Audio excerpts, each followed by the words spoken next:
So hello my Gunrunners, welcome back to AYYKAYY Reacts. I'm AK, an ex-conscript and interpreter of Iran. Today we're reacting to a requested video by a channel member, JoeCrazy9896. Thanks for the comment, I know I'm kinda late, sorry, but here I am now. Title of this video is The American Wars Everyone Kinda Forgot About. As always, I'm gonna have all the links you're gonna need down in the description. You're gonna see a arrow in the top right corner, an arrow in the top right corner, referring you to the original video. Of course, I'm gonna link his second channel as well, as his movie commentaries are just amazing. But this one is just about the Forgotten Wars, not the Forgotten War, plural. The wars everyone kind of forgot about. Kinda excited by this video? Make sure to go over to his channel, like, comment, subscribe, share everything to give it the recognition it deserves. And without further ado, let's get started.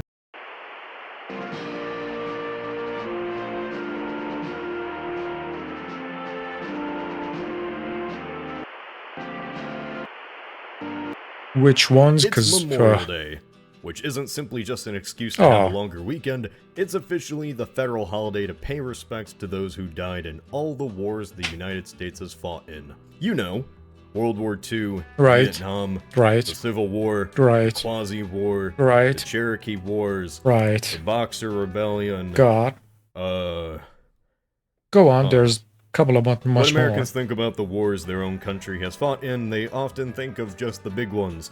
World War I, Korean War, Iraq War. But ever since the US was just 13 little states, it's been involved in numerous brief wars, both local and abroad, and a surprising number of them have kinda just been forgotten about.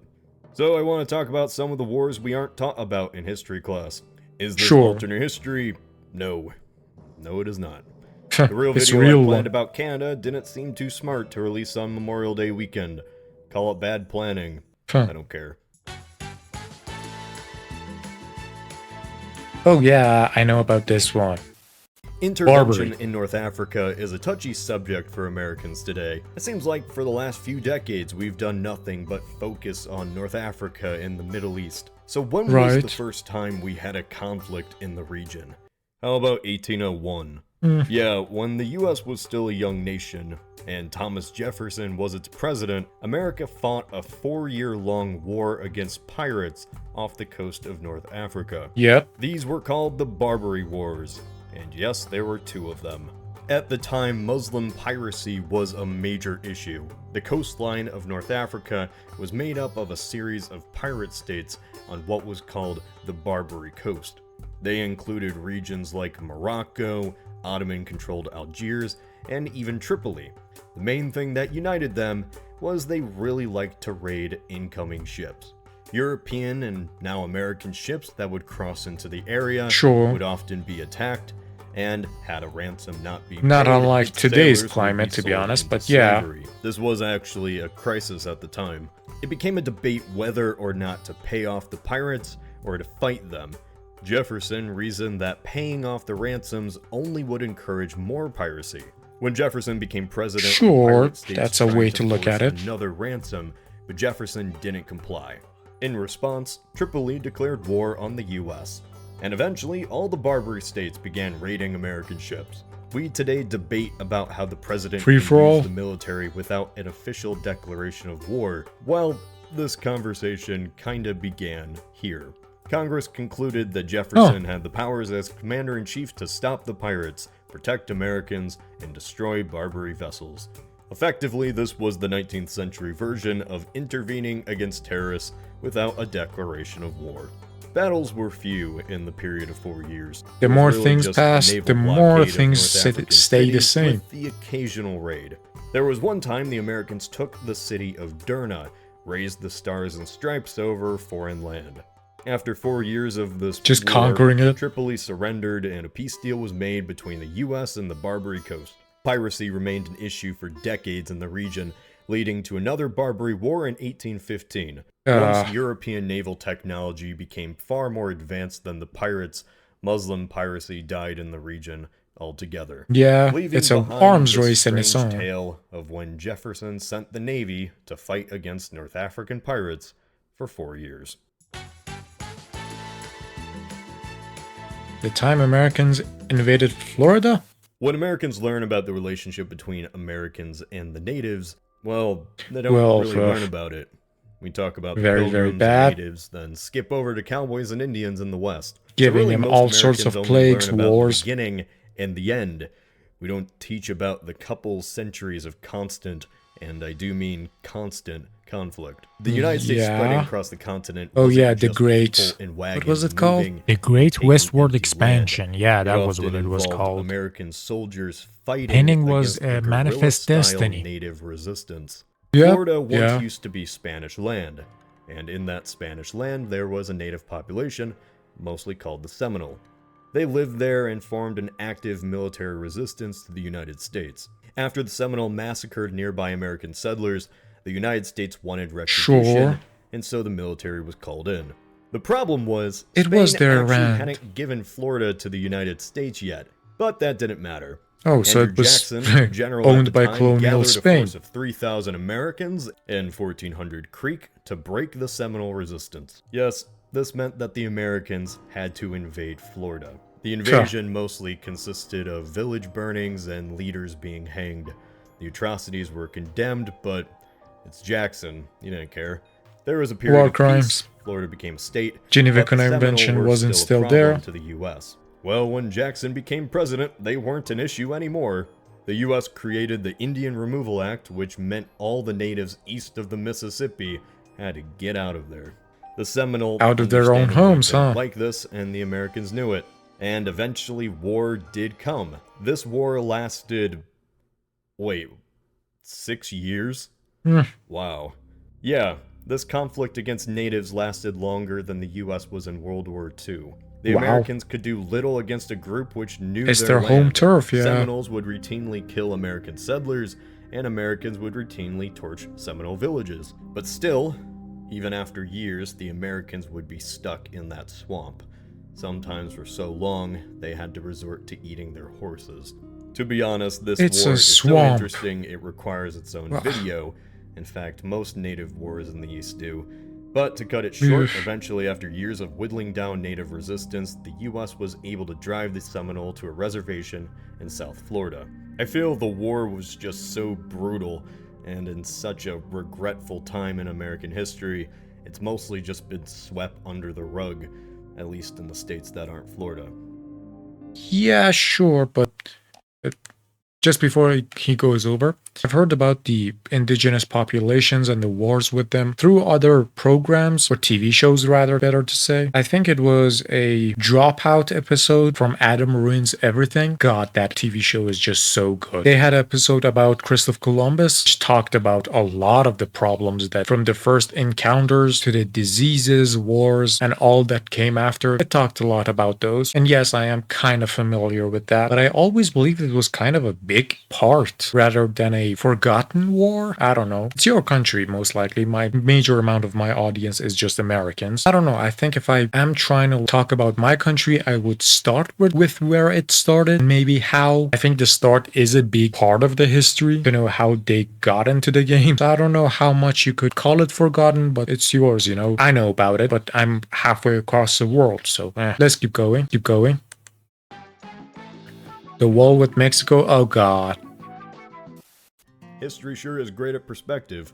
There was a time that Mexico truly was sending their worst, and the border was legitimately so dangerous, the United States had to fight a war to keep the violence out.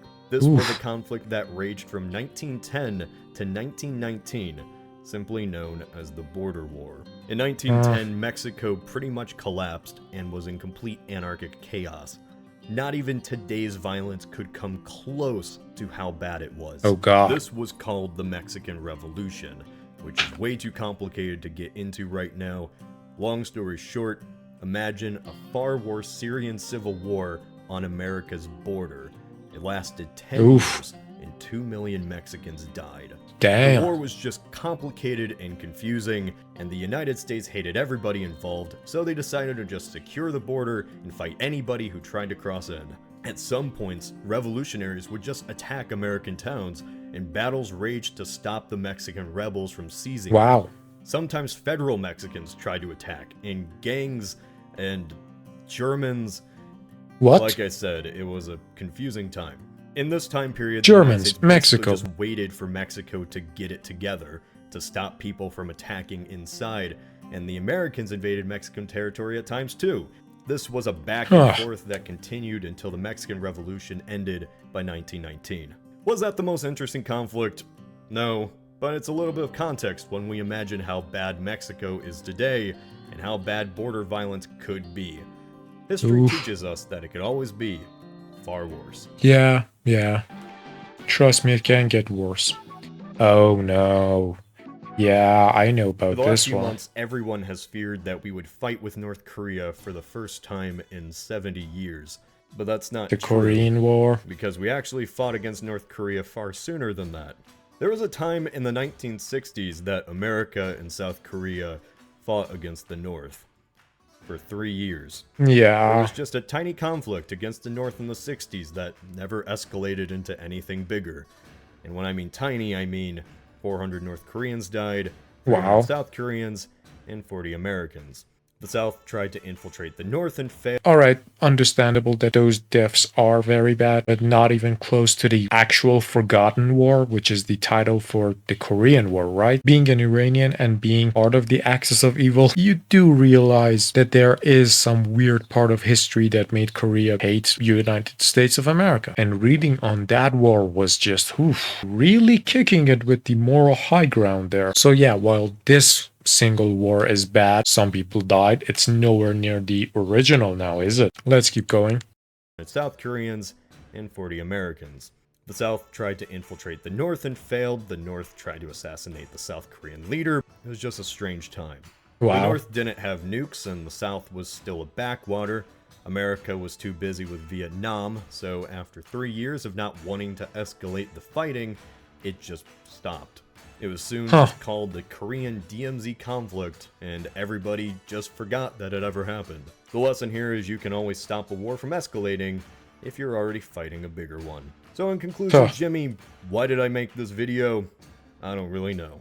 It's Memorial Day. It's interesting to remember the less popular wars out there as well.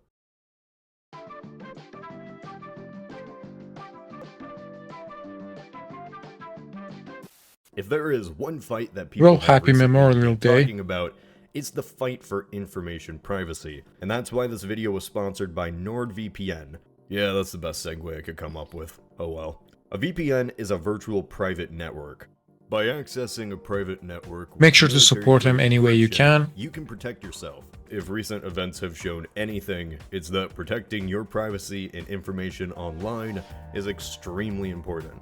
Ethical reacts, I'm gonna let it go. That I keep in mind every day. Basically, what NordVPN does is it secures your information whenever you go online, protects your IP address, and gives you that peace of mind in an age where information protection is everything. With all the news that Facebook has been extensively sharing user info and foreign hackers in Russia and China, now is the smartest time to get a resource that can help you protect yourself and your information. They have thousands of servers from 60 countries that you can access, and with a simple interface, it's easy to set up. Say I want to have a new address from Britain. Well, I can do that. Or say India or China. NordVPN allows you to do that, and it works on any iOS or Android phones, and Windows or Mac for computer. So if you want to just try it out, you can try it for 30 days absolutely free. Start protecting your internet experience today with 77% off a 3-year plan by using the code ALTHIST at nordvpn.com/althist. To be honest, I never considered using something like this until recent events, and so I recommend if you want to stay safe online, this is a good option to go. This is Cody of AlternateHistoryHub. Make sure to support Cody all the way you can. His channel, Alt History, and the movie one is down in the description. Also, go buy his VPN. They didn't pay me, but for me to be able to talk to you all, I would have to use a VPN, so you don't need to tell me twice. And yes, every country would either rather you forget some of the wars, or for you to remember some of them by specific hallmarks per se. Like this thing happened, you remember it by that. They kind of wash over their history, get the more displeasing stuff out of there. You only get the true history history when you see at it, when you inspect it from both sides. The internal historians of one against the internal historians of another. Anyway, great video. I did know some of the wars, not all definitely. The DMZ Korea one I kind of knew about. The Barbary Wars I did, as it is kind of part of the Middle Eastern history, if you will. Also, I think Bad Electrician had a video on that as well. I might need to check that one out later. The Native Wars, I know it's a very elongated piece of your history, so I don't know all that there is. It's almost impossible to do so. And the Spanish one with the Mexico and all that, I don't know. I think that part of your history is just so embroidered in war, from my perspective at least. I know that there have been too many interactions with Mexicans, or Spanish